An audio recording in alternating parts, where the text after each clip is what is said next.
Hi, everyone. Hello.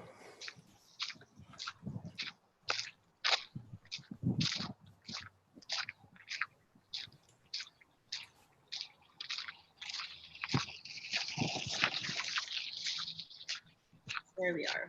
We have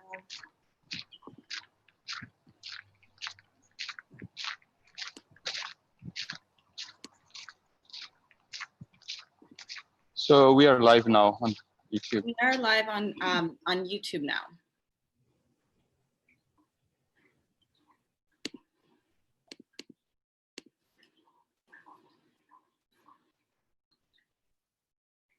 Let me get that all out.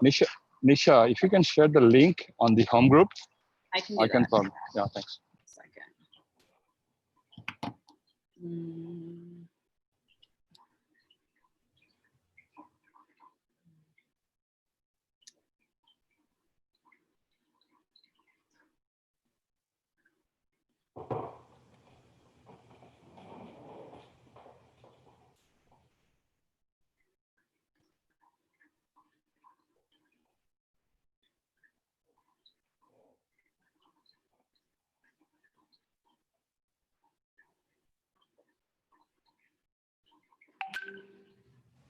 There you go.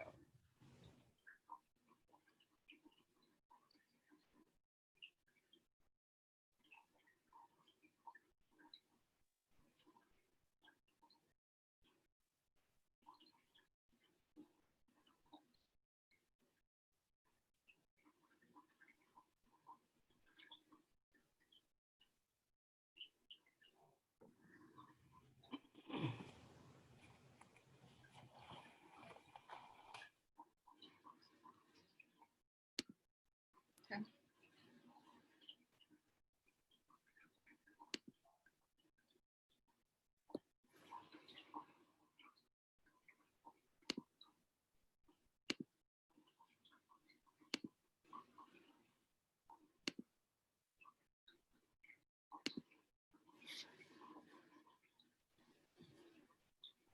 All right, we'll wait for like another 2 minutes for people to kind of trickle in.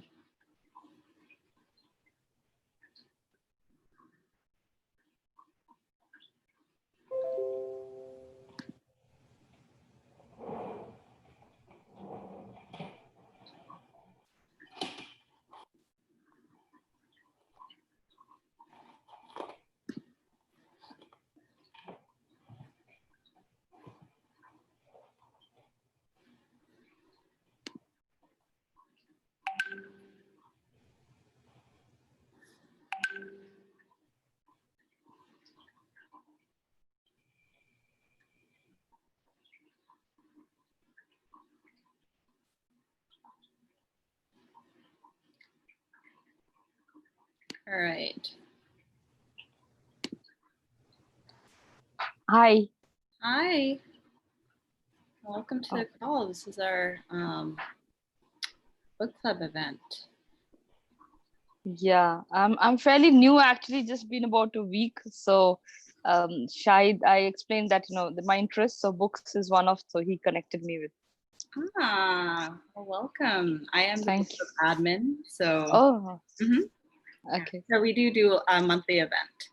Okay. Either we do a book reading, book discussion, or having a speaker come in to talk. Nice. So for this pandemic, it's all virtual, I'm sure, but otherwise it is physical. Do you all? Yeah. So the first event was the only physical event that we had. And then after that, it has all been virtual. Okay. And this is this is Shahid. This is a very Hi. special event because we have the author here. So this is our first event where the book author is joining our session. So yeah, Nice. thank you for joining us. Yeah, we're excited to have her. Okay. All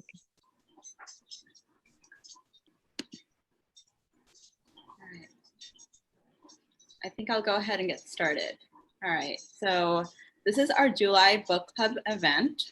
So for this month, we get really lucky and we have a guest speaker come in. So our guest speaker is Dr. Swarna Singhal. She's the author of the book, When Heaven Meets Earth, Making Meaning of the Marital Journey Through the Lens of Seven Hindu Vows. Yes, so she has the book. If you want to point it to the camera, we can look at that. Let me put her on the, pin our spotlight. Spotlight is the right one. There. So is it showing? It's showing the. Yeah, we can see it. So that's her new book. It's available on Amazon as an ebook as well as a paperback. So Dr. Singhal, she is also a licensed family therapist and has been working in Tulsa, Oklahoma. She has been doing family counseling, working with marriages, families, children, all types of clients. So I will let Dr. Singhal kind of talk about her experience and get started with introducing herself. Obviously, I came from India in 1967 to get married. Since in the beginning, I was always interested to study more and research more and this and that. So eventually I got into the path of psychology and counseling. And that's the love of my life now. I really like what I do. And I feel like I get to meet so many different people, their personalities, and I get to learn from them a lot. So I went to school in India, Bombay University, but here I went to the University of Tulsa. Then I got my 4 different master's degrees and my PhD from California. And for the past 35 years, I've been in practice. At one point, I was also a school teacher for Tulsa Public School. I was married to my husband, Raj Singhal, who passed away, unfortunately, in 2014. And so since then, I've been living alone. I do have 3 grown daughters. The oldest one lives in, she's a pediatric professor at Baylor University. My second daughter is an attorney and she lives in town, close to me. And the third one lives in Dallas and she works for Cisco. And I have 4 grandchildren. So I have learned a lot from my clients, myself, just living the life from my marriage and from the life of my children. What else would you like to know?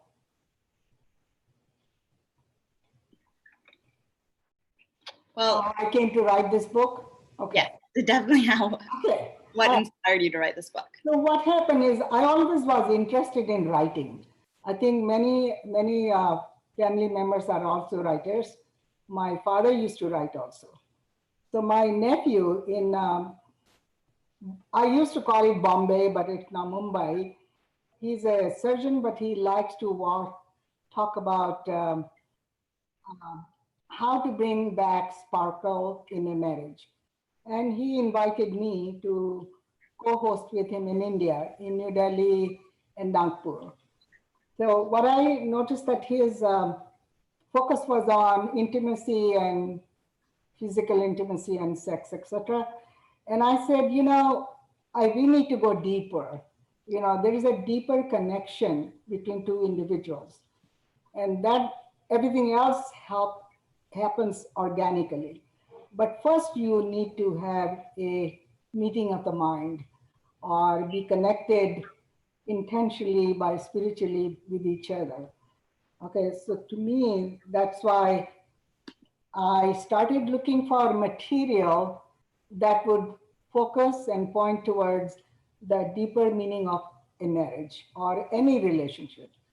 And I came across the 7 Hindu vows.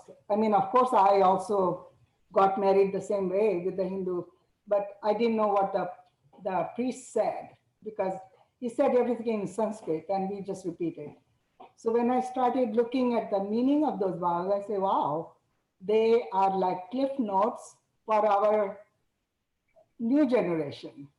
And it's not about just the marriage, but it's about relationship in general. So if you read the book and you see that what each vow is talking about is like, so what comes out is that working together and developing a trust and commitment to each other is really important. Other things fall in place when you really like your spouse. You know, if you don't like your spouse, nothing is going to work out.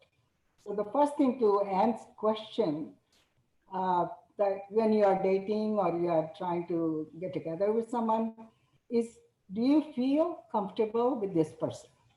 And can you spend time with this person and feel good? So is your energy good or bad after you've been with this person for a while? So these are some of the things that I think are really important. So when I came across the Seven Vows, I started looking at it, reading it. So what I did in my book, I think you have probably looked at the book or maybe not. So I divided the book into two sections. The first section is about the Seven Vows. So it'll go, and what I did, I put the Sanskrit in English, Sanskrit verse, and then I translated in English. Then somebody suggested that I write a poem about each vow. So I did that. And then I explained.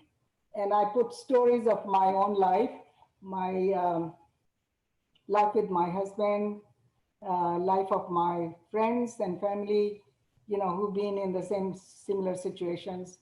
And also my clients. For the past 35 years, I've been working with different types of clients. So I would say that I learned a lot from them. And that's how I started writing the book. And it took a while because you have to really start thinking about what you want to put in it. You know, you can put this or that, but what makes sense to people? I had my friends look at the manuscript.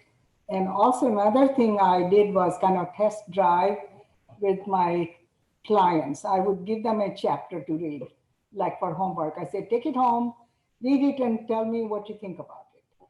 And even recently, like a month ago, a couple came and the husband was ready to drop, just like, I'm done with you.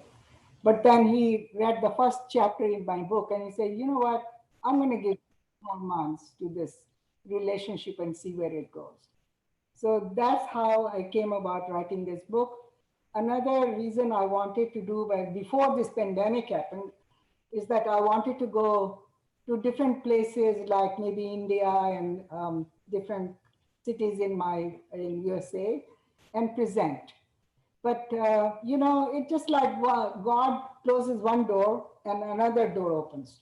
So now, in a way, with the Zoom meetings, we can even invite even more people than you would do in a typical presentation physically.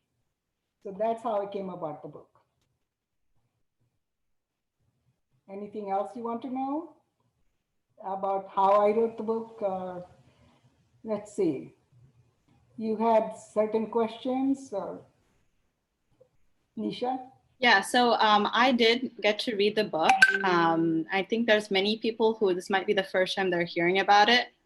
But I know that in the very beginning, one of the first vows was about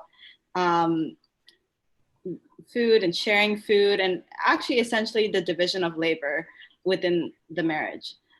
So the question that I had was, you know, like throughout the marriage, we kind of go through different phases, you know, like our jobs change, our priorities might change, our responsibilities change, health might change. So then those division of labor that we might have initially committed to change. Now, of course, it'll make people resentful because it's like, oh, suddenly I have all of this that I didn't think I was going to have to do. And it's not what I signed up for. So like how are like the couples that are really, you know, dealing with that properly, like how do they do that so that they're not getting resentful? I thought about this a lot. You sent me these questions yesterday.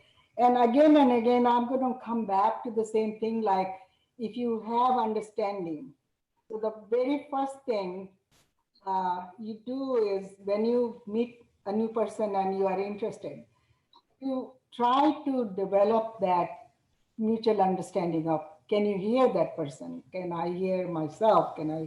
What do I think about them? So clarification of your own ideas is very important, and get that clarification from your uh, spouse or friend or whoever you are trying to talk to.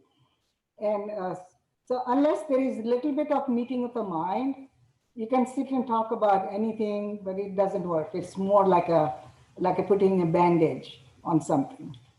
So even when I work with clients, my first job is to develop a trusting relationship with that person. I mean, why would they listen to me if they don't trust me, right? I mean, so that even in any relationship, whether it is a counseling therapeutic relationship or with your kids or your friends or whoever, the first thing is to know who you are, and then let the other person know who you are. I mean, there should be honesty. Even yesterday, a couple of my friends came over, and I was telling them about, how important it is to be loving and at the same time being really honest with each other. Like, if you don't like something about somebody, are you able to express yourself? That's really important to me. Now, let's say I just don't like somebody. So no matter what they say to me, I'm not going to care. I won't listen. But if I like someone, I pay more attention. That's how I feel. So in anything, and the thing now, if you are asking me behaviors which will be useful to keep everything in a calm, collected manner. So one thing is that when you are trying to write down the division of labor, um, like I ask my clients, say, write down what you want to do and let your other person also write down what they want to, are willing to do. So then look at the list together and see what are some of the items on the list that you guys are mutually agreeing. So go with that first. Like, it's like opening the door and saying, okay, you know what, we agree on these. So in therapy, we also call that like baby steps. You can't solve the whole equation in one step. Let's say if you took a mathematical equation, don't you take step by step, like, I'll do this first, this is working, let me go to the next step. Isn't that how it works? So I think same way in relationship, you just have to go slowly. Give your advice or your feedback or whatever in small doses. You just can't say, well, you're such a bad person, I just can't live with you. What does that mean? All it does is hurt each other. But if you say, I love you, but can we talk about this and make it more clear as to what we can do as a division of labor? That's what I think it needs to be done. Now, there will be instances there where it's not going to work like that. Your spouse may be not where you are, right? So maybe give yourself a little time to say you couldn't do anything today. So say, okay, we agree to disagree, we'll come back to it later. So then we should try to come back the next day and work on it. What happens is that human nature is such that we become so busy in doing the stuff like that, like washing dishes or going to work and this and that, but we don't give enough time to each other. While this relationship is one of the most important relationships in life. And ask me, after losing my husband, I realized what I didn't do right. So one reason, if you ask me why I am doing this, is to share my story with my people who are watching me, my clients, my audience, whoever, and say, you have time. You got your person next to you. Let's just work. Okay. I'm not opposed to the idea that if it doesn't work, you should still stay together. That's not it. If you have tried everything and it's not working, then it's best to move on and find someone else who's like-minded. So that's what I think about the division of labor, is that it's not going to get solved in one day. And we need to keep our egos aside and hear the other person, listen to what the other person is saying. We come from different family background. I come from North India in a nuclear family. In India, my mom and dad were in Bombay, and just us and our family. So it's different dynamics. But if you came from a joint family, from let's say not Bombay, but a smaller town where 50 people lived in the same building, so your experiences will be different. So it depends on who you marry or who you get into relationship. And that's what you need to find out about that person's culture and share your idea of what a relationship looks like. So it is talking about a lot of talking back and forth, opening your heart, listening to the other person, sharing yourself honestly and lovingly. All right. So what's your next question? The next question I had was about. Can I ask a question? Want to ask it? All right. Yeah. So Okay, actually, it's not a question; it's just a comment. So, this is Kiran, and I actually went through your book a little bit. Like I didn't get a chance to read it fully. The way you explain the things, the vows is really good. So if you look at the seven vows by themselves, they don't make much sense by themselves, right? There's not much information in them. It's very brief things. Yeah. So when I got married, I heard the same thing. Probably I didn't even pay attention to most of them, because most of the time it's just they look like common sense, and they don't have a lot of information in themselves. Yes. But the thing which I liked in your book is you took each of the vows. You gave the context for each of them, right? That you explained what is the meaning behind them, right? Right. We just put seven of them all together. If you give it to anyone, it's they don't make any sense. Or I mean, it's yeah, these are pretty common sense, right? So the thing is, it's just it's a comment. It's the way you explain things is really good. That's one of the things I want to give a feedback on your book. So thank you. That was the idea, is that those vows are little phrases. You will do this and I'll do this for you. There is so much in it, what does it mean that I'm going to love you forever? What does that mean to you? So that's why explanation, and the explanation I gave came from my own experiences. But I think that this book could be used for more discussions and more group discussions. And there is so much in it. It's a small book, but it's it's not I'm not comparing with our Bhagavad Gita or anything, but each sentence that you read is full of meaning.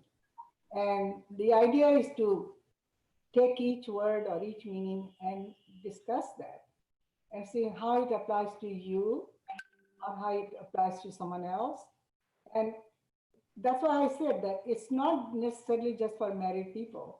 It's for anyone in any kind of relationship. And to me, the very first relationship that you develop is with yourself. Even our Sanskrit vows and even other phrases that come from Vedas and stuff, they talk about love yourself first. So what does that mean? Take care of yourself first before you take care of others. And how I apply that, when I'm tired and upset, do you think I can help anybody? No. My relationship level meter would be way off the chart. But if I'm feeling good, I'm feeling relaxed, then I can hear the other person. So that's why it's really crucial to me to know myself. Like, where do I have some gaps where I should continue to evolve and where I'm okay?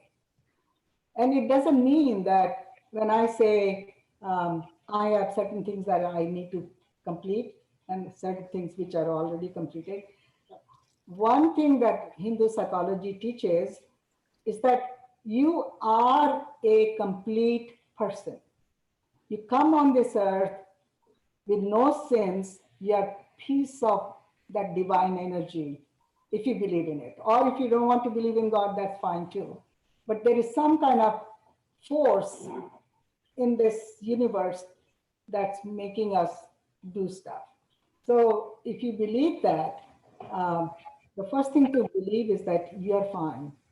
You are fine. You are not broken. You're not damaged. Uh, Everybody makes some kind of, they look back and see, I could have done it differently. But does that make you a bad person or ignorant or anything like that? No. So if you read Hindu mythology, even gods have made mistakes. Like just to give you a, maybe I don't know, the Shiva and Ganesh. So Ganesh was what? His name was Kartik, right? Kartik was Shiva and Parvati's son. But Shiva went to meditate on the Himalayas. When he came back, in the meantime, Kartik had grown to be a young man. So when Shiva came to the door and he looked at Kartik, he immediately thought that his wife Parvati is having an affair. So the misunderstanding between a god and goddess is common in our mythology. So then he corrected his mistake but what I'm saying is that why we should not punish ourselves or lash ourselves for if we make a so-called mistake in life. We all do. But ultimately, how do we come out? How do we come out of it? That is the important part.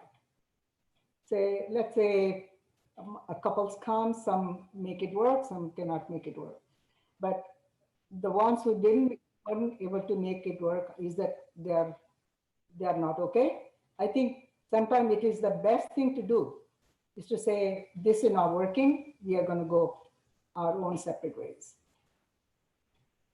So does that answer your question a little bit?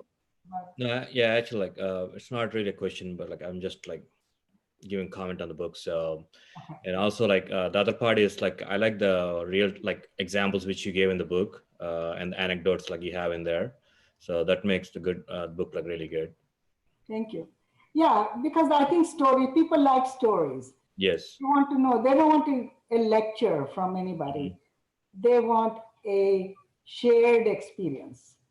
So that's what I did, was I shared my stories. And they make more sense. And yeah, so I would say like this book is like kind of like appropriate for the group which you're talking to right now, because like I guess like Nisha already told you, like we are kind of like the group like which are divorced, and like some of them are like looking to get remarried. Like, so the mistakes that you did the first time, you don't want to repeat the second time. So like if you read a book like this, you'd learn like what you did like wrong the first time, and like probably you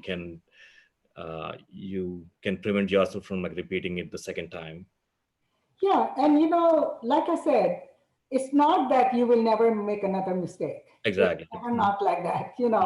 I've lived a very long life. I'm in my late 70s. So, I've lived a long life. But overall, my life has been good. There have been ups and downs, but overall, if I look back, I say, well, I did a pretty good job, So never ever give up on yourself. Never think that you are not complete. Never think that you are lacking in something or you are imperfect, nothing like that. And that's why if you read the epilogue, the last part, which I really like that one. The one that says epilogue. And I wrote it because in the entire book, it's more talking about couple, husband and wife. And I said, wait a minute. Some people are not married. Some people may be widowed like me. Some people are divorced. So does that mean they are not complete or their life doesn't matter? No. Everybody's life is important. So that's why I keep on saying that you are never not complete. You are always complete, but you are on a journey. This life is a journey. Every day is a different day. Every day you might experience something and say, wow, I didn't ever experience that before. So, but keep your eyes and mind open, just have your heart open, keep it open. So, what's the other question you had, Nisha? So I had a question about, I know that our group, we have a lot of different topics that kind of get tossed into us because I'm in discussions and everything. So one of the topics that kind of had some traction is about money and in relationships. Specifically now that we're thinking about, if we're going to be married, money was such a big deal with just the separation and everything. So how do we even think about that concept of like prenup, or even like if we're deciding not to go on the prenup, like how can we, think about money in a family setting, Absolutely. Money is really, really important. I can tell you that I hurt my husband one time, really, because, he lost a lot of money in stock market. And he was sitting, I was sitting, a friend was sitting, and I made a kind of a joke about, his lack of a savvy or sophistication in investing money. And my husband was very delicate, gentle soul. It really hurt him. So money issue can really hurt people, and people can break up on the money issue. So that's something I don't think it's a good. There's nothing wrong in having some kind of a pre-nuptial agreement as to how the money will be. In the beginning, I think you should have separate accounts and keep your money to yourself, and then put some money in the joint money for the expenses and stuff. But if there's some extra money, you want to keep it separately in the beginning, at least. Now, when I got married, I'm talking about, I'm your mother's age or somewhere, or maybe your grandmother's age. So those were different times. But nowadays, I think it's a good idea to keep a separate account. Have a joint account where you put money for all the expenses. But if you want to keep some money for yourself, I don't see anything wrong with it. And it depends how you trust each other. There have been instances where the husband was going to leave anyway, so he emptied out the account, or the wife emptied out the account. So why go through that? Keep some money together and separate. That's my answer to that.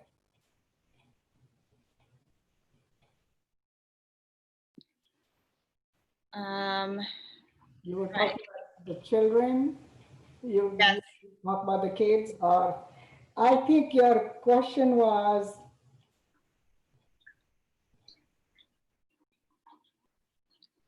There is a question that I had. I mean, not a question, but I thought it was really interesting that even you had pointed it out about when people were ready for having kids, like out of all the vows. And it was like kind of, it was number 5. It was the 5th vow that was about having kids and taking care of kids. So you already had to meet all the other vows before you take that next journey. Because I feel like sometimes, couples have kids right away, and then they find out they're not matched with each other. And then because of the kids, the problem becomes even deeper, more entangled and complicated. So why have kids right away? Wait 2-3 years, look what's going on, and are you going to want to spend your time with this person for the rest of your life or not? And then have kids. Couple of my friends just recently, their kids got married, and right away they had kids, and they found out in one instance there was the woman had a manic depressive problem. In the other instance, I think one of them was drinking a lot, but they had children already. They had one child each, and it made it complicated. So I think like get to know each other before marriage, and then what you do before marriage is very different from what happens after marriage. Before marriage, you get up and get ready and go and have a date. But then when you start living together and you wake up in the morning and your hair is everywhere, you you're not looking your best, and then comes your real test. Do you really like this person in that shape? You know, so that's why I believe that there are relationships before marriage, but the test comes when you can live together happily after the marriage. And that's why I think that take your time to get to know each other, see if you are gelling with each other, and then have kids, but not before. So in both cases, they're suffering because the kids are suffering because the kids don't know what happened here. At the same time, I should say the kids are resilient and they get used to the situation. But still, why? Why should you go through that trouble? That's just my opinion. I'm not saying you should agree with me, but I just think that it's best to wait till you have found that each other are compatible with each other.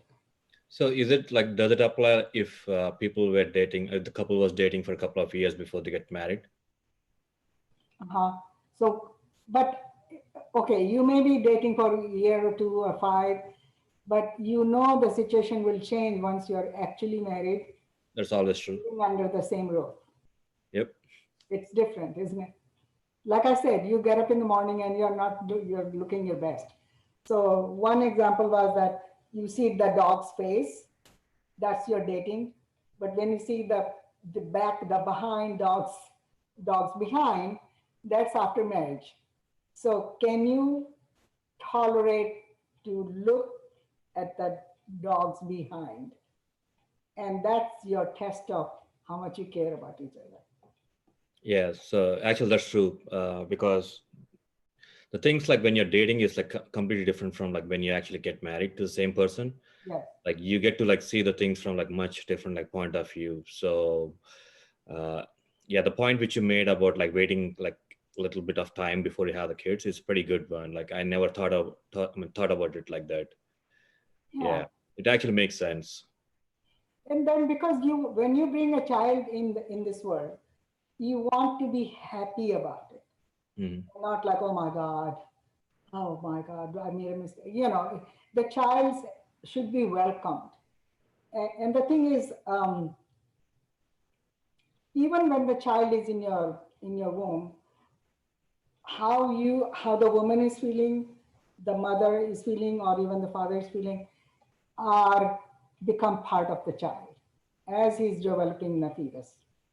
So you would see that when some women, let's say, some extreme example, like some women is on drugs and they're beating each other up or being abused. And so do you think the child, when it comes out, it's going to be normal?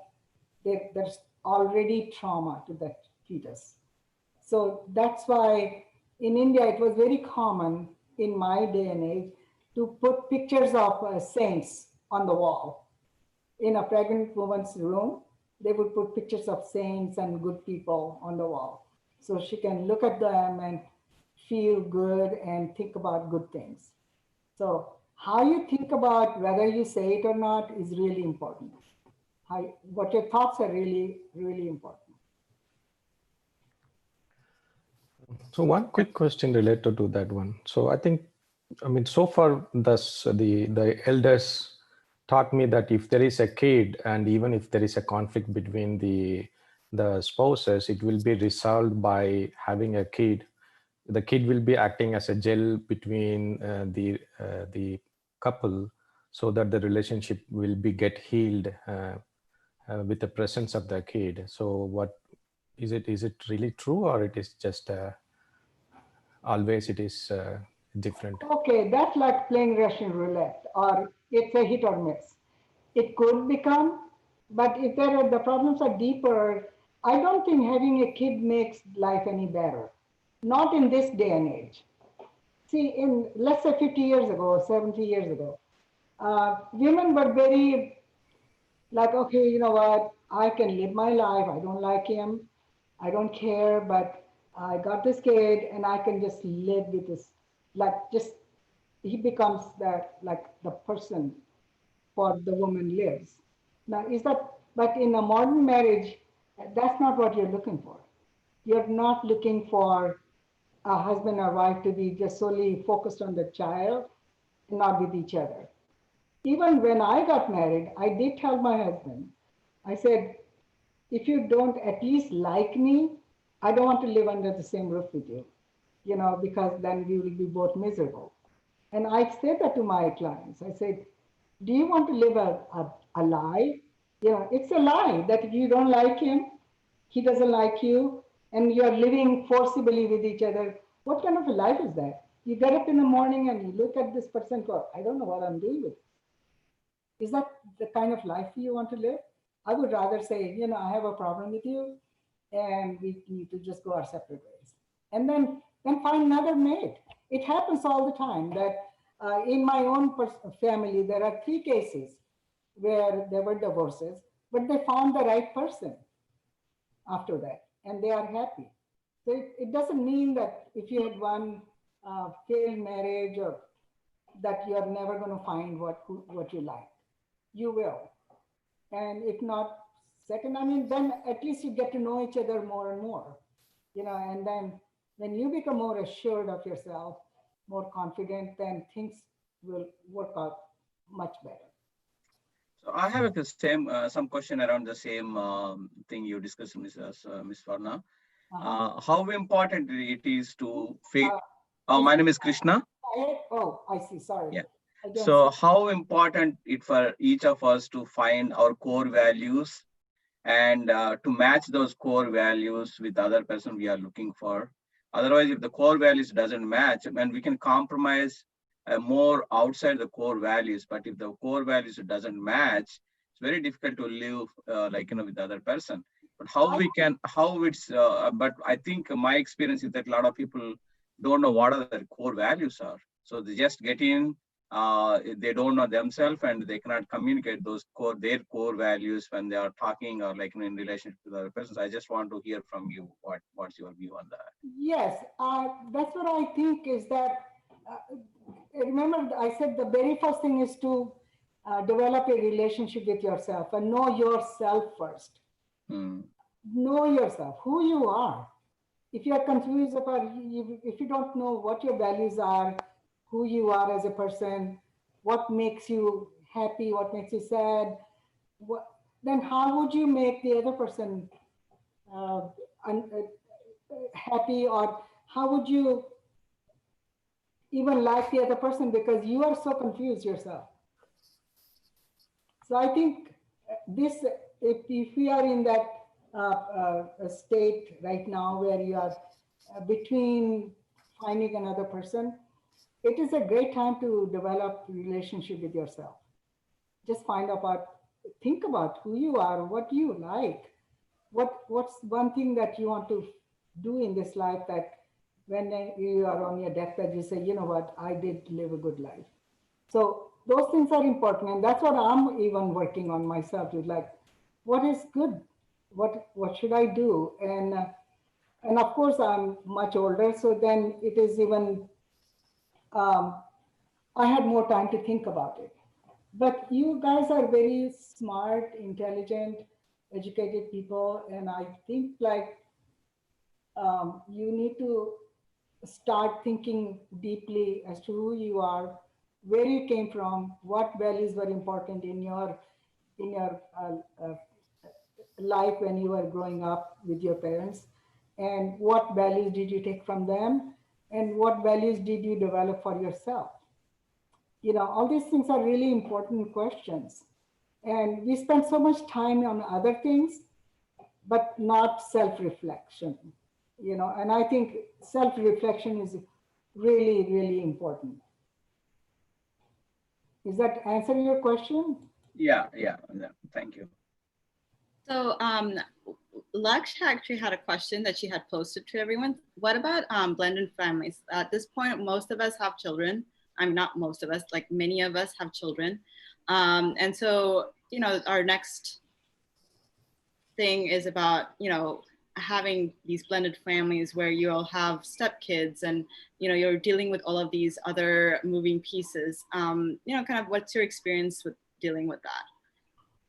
Well, that's where even knowing yourself and having clarity of who you are is really important, because you are now uh, getting together with there's um, uh, a meeting of two different cultures: your culture, your familiar culture, and the other person's culture, and then the kids. And they also, the problem becomes like, are you going to be able to like the kids of the other person? Can you love them as they're your own? And so that's a bigger issue, really is.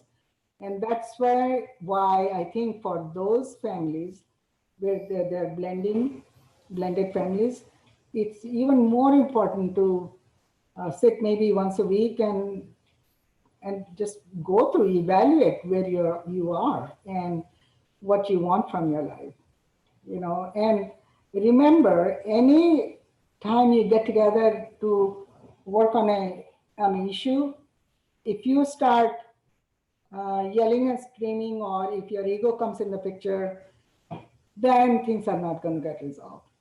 So come prepared with an open mind before you sit down to talk. And have some rules for those discussions, like, okay, we are not going to blame each other, not blame our families for anything. It's just between you and me. And how can we make it work? We are in together. Do we even love each other? So if you really, really love each other, and the term love is just thrown around so much, you know, without even understanding what really love means to you, you know. So love to me means that you really respect the other person and you are willing to listen and hear. So, and do not let your own biases or ego come in the picture. So it's a tough thing. It's not going to be 1, 2, 3, and I'm not saying that things will be resolved easily. But if you keep faith in yourself and in your spouse or the next person who is with you, and work it out slowly.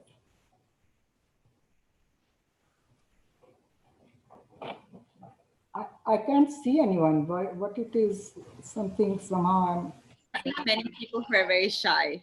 That's why. But that's fine. That's fine. Totally fine. Yeah, I think there was another question that I had. And the question is about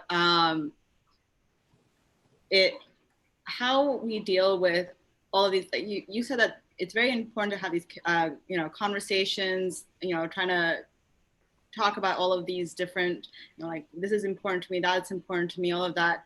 But isn't it, to a point, it's a little bit nitpicking, like, oh, this is what I want, and like, wouldn't that itself be kind of challenging, you know, trying to have those conversations and going to like way too much detail for some people? To other people, it's like, hey, just live and let live, you know, like, wouldn't that be a big challenge when you're trying to deal with someone? Yeah, and I've seen that. You know, I'll give you a story.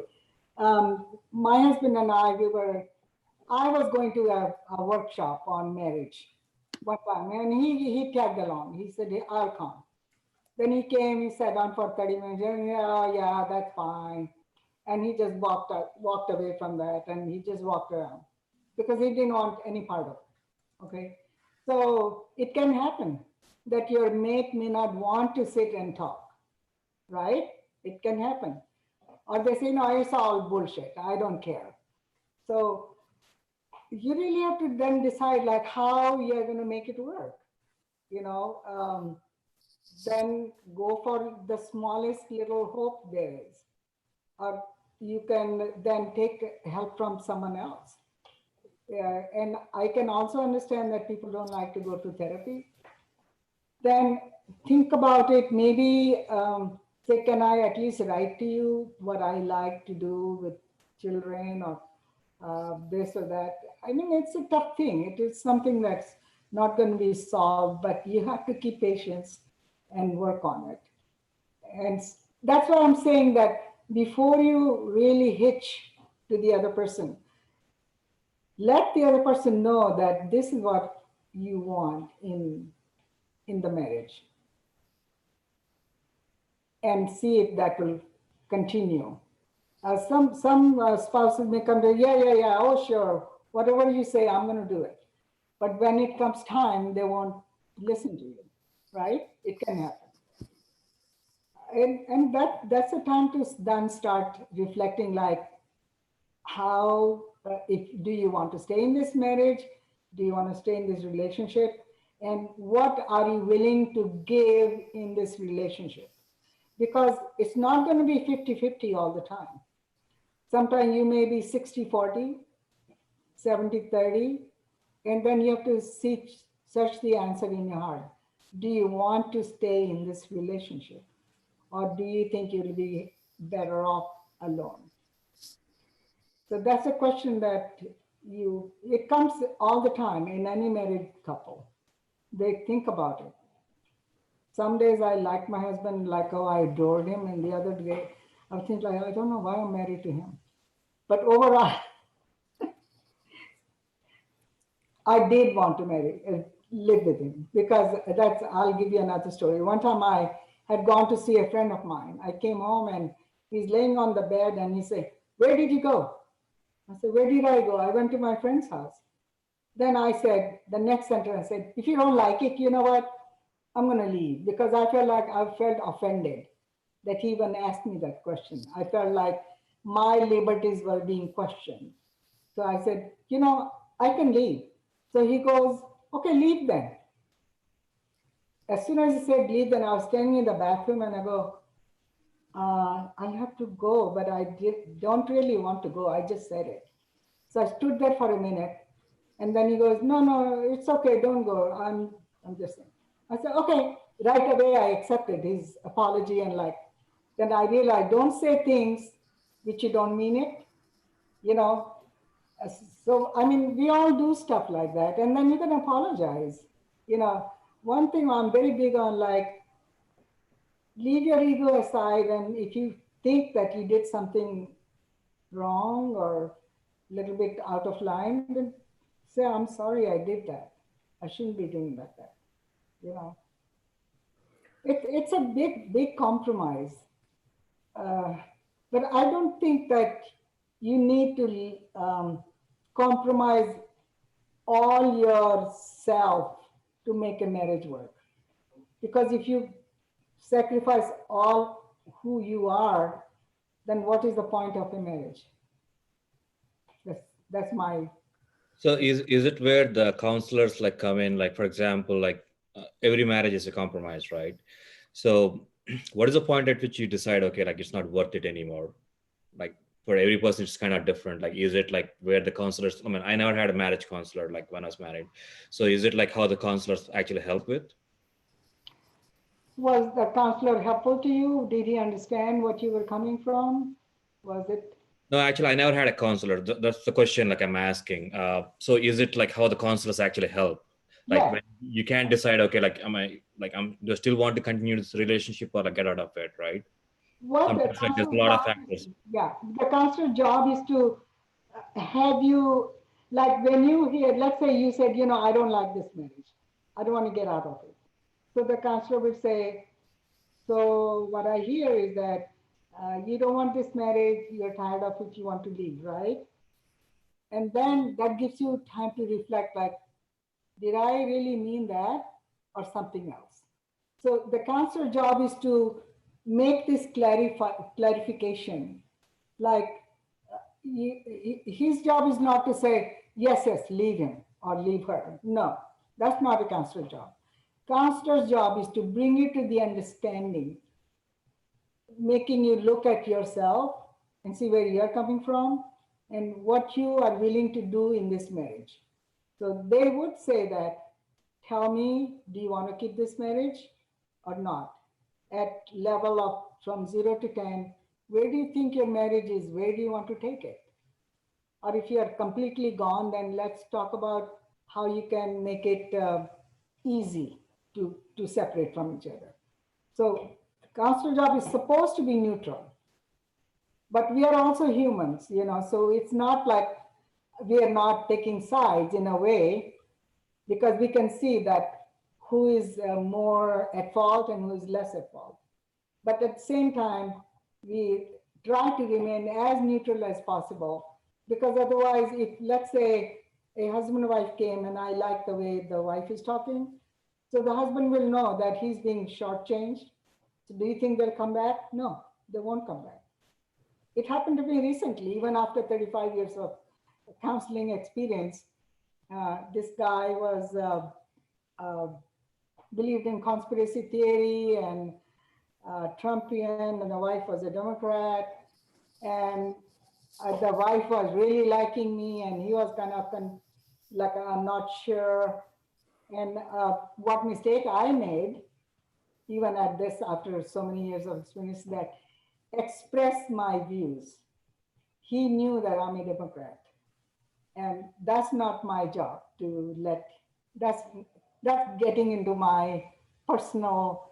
And if, let's say, if you dare ask me that question, like, Dr. Singhal, are you Republican or Democrat? And I'll say, it really doesn't relate to this conversation we are having. There are two parties, and, but if somebody, let's say I know somebody for 6 months or a year in counseling, then I may share that, yes, I do believe in more liberal, ideas about democracy.